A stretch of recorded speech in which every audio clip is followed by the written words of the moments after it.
PBB desak Israel segera hentikan pembangunan perluasan pemukiman.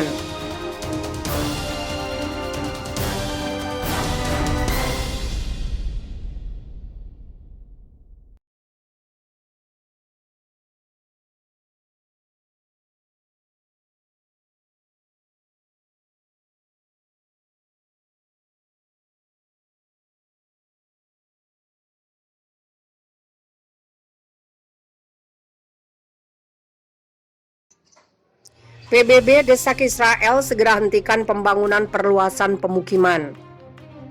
Perserikatan Bangsa-Bangsa pada Kamis 24 Juni menuduh Israel secara terang-terangan melanggar hukum internasional dengan memperluas pemukiman di tepi barat dan Yerusalem Timur dengan mengatakan permukiman itu ilegal dan mendesak pemerintah baru negara itu untuk segera menghentikan perluasannya. Mengutip laman Channel News Asia, Jumat 25 Juni, Sekretaris Jenderal PBB Antonio Guterres dan utusan PBB untuk Timur Tengah Tur Wennesland melaporkan implementasi resolusi Dewan Keamanan 2016 yang menyatakan permukiman tidak memiliki validitas hukum. Ini menurut penghentian ekspansi mereka di tepi barat dan di Yerusalem Timur, tanah yang ingin dimasukkan Palestina dalam negara masa depan. Wennesland mengatakan dalam sebuah pengarahan kepada Dewan tentang laporan setebal 12 halaman Guterres bahwa dia sangat terganggu dengan persetujuan Israel atas rencana untuk menambah 540 unit rumah ke pemukiman Har Homa di Yerusalem Timur serta pendirian pos-pos pemukiman. Dia mengatakan itu ilegal juga di bawah hukum Israel. Saya sekali lagi menggarisbawahi dengan tegas bahwa pemukiman Israel merupakan pelanggaran mencolok terhadap resolusi PBB dan hukum internasional, kata utusan PBB itu. Mereka adalah hambatan utama bagi pencapaian solusi dua negara dan perdamaian yang adil, langgeng, dan komprehensif. Kemajuan semua aktivitas pemukiman harus segera dihentikan, kata Wennesland. Sementara itu Israel membantah permukimannya ilegal.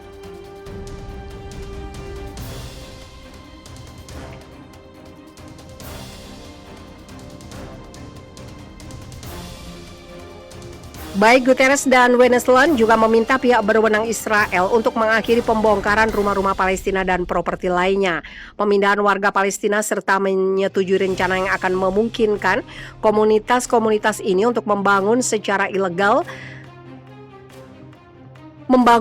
legal dan memenuhi kebutuhan pembangunan mereka.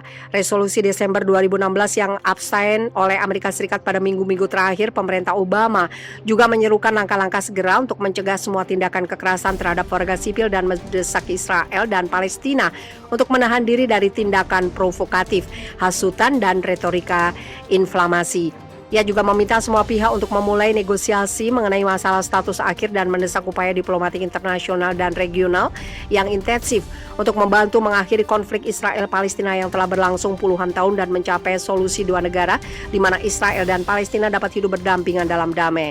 Guterres dan Wennesland menjelaskan bahwa selama 4,5 tahun setelah adopsi resolusi tidak satupun dari banding itu dipenuhi. Wennesland mengatakan periode antara Maret dan Juni yang tercakup dalam laporan itu menyaksikan peningkatan yang mengkhawatirkan dalam tingkat kekerasan antara Israel dan Palestina, termasuk permusuhan antara Israel dan faksi-faksi di Gaza pada skala dan intensitas yang tidak terlihat selama bertahun-tahun.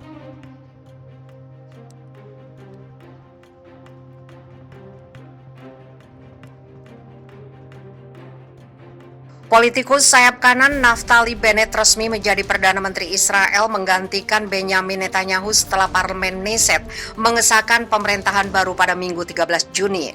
Berdasarkan perjanjian pemilihan umum, pemimpin koalisi pemerintahan baru, Yair Lapid dari Partai Yesh Atid akan memberikan kursi jabatan PM kepada Bennett selama 2 tahun pertama.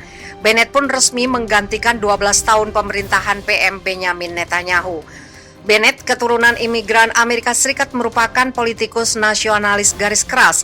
Sebelum terjun ke dunia politik pada 2013, miliarder berusia 49 tahun ini pernah merantau ke New York dan mendirikan perusahaan rintisan Toyota pada 1999. Ia dan perusahaannya membuat aplikasi perangkat lunak anti penipuan. Namun pada 2005, Bennett menjual startupnya itu ke perusahaan keamanan Amerika Serikat senilai 145 juta dolar Amerika atau 2 triliun rupiah. Sejumlah pihak menilai kepemimpinan Bennett tidak akan membantu menyerahkan prospek perdamaian Israel-Palestina. Warga Palestina bahkan menganggap kepemimpinan Bennett sebagai pukulan yang semakin menjauhkan mereka dari harapan perdamaian dengan Israel dan kemerdekaan. Sebab selama ini Bennett dikenal penentang solusi dua negara dalam penyelesaian konflik Israel-Palestina.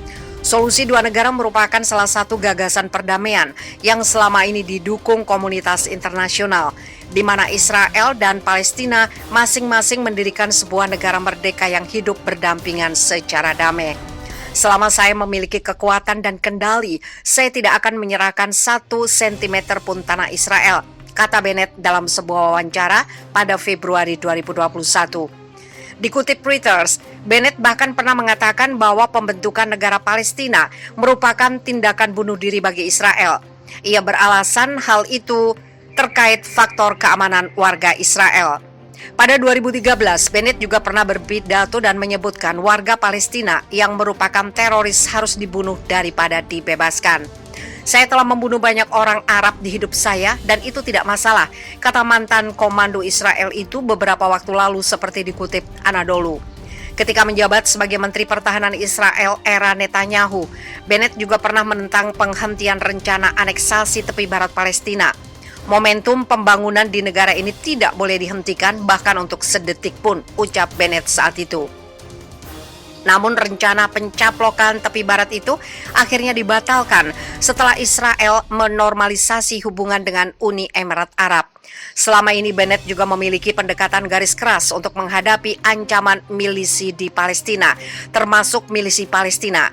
Ia menolak kesepakatan gencatan senjata Israel dengan milisi Palestina penguasa jalur Gaza pada 2018 lalu. Bennett juga menuduh milisi Palestina secara terus-menerus membunuh puluhan warga Israel dalam pertempuran 11 hari pada Mei 2021. Padahal di sisi lain, gempuran udara Israel ke jalur Gaza turut menewaskan ratusan penduduk di wilayah itu.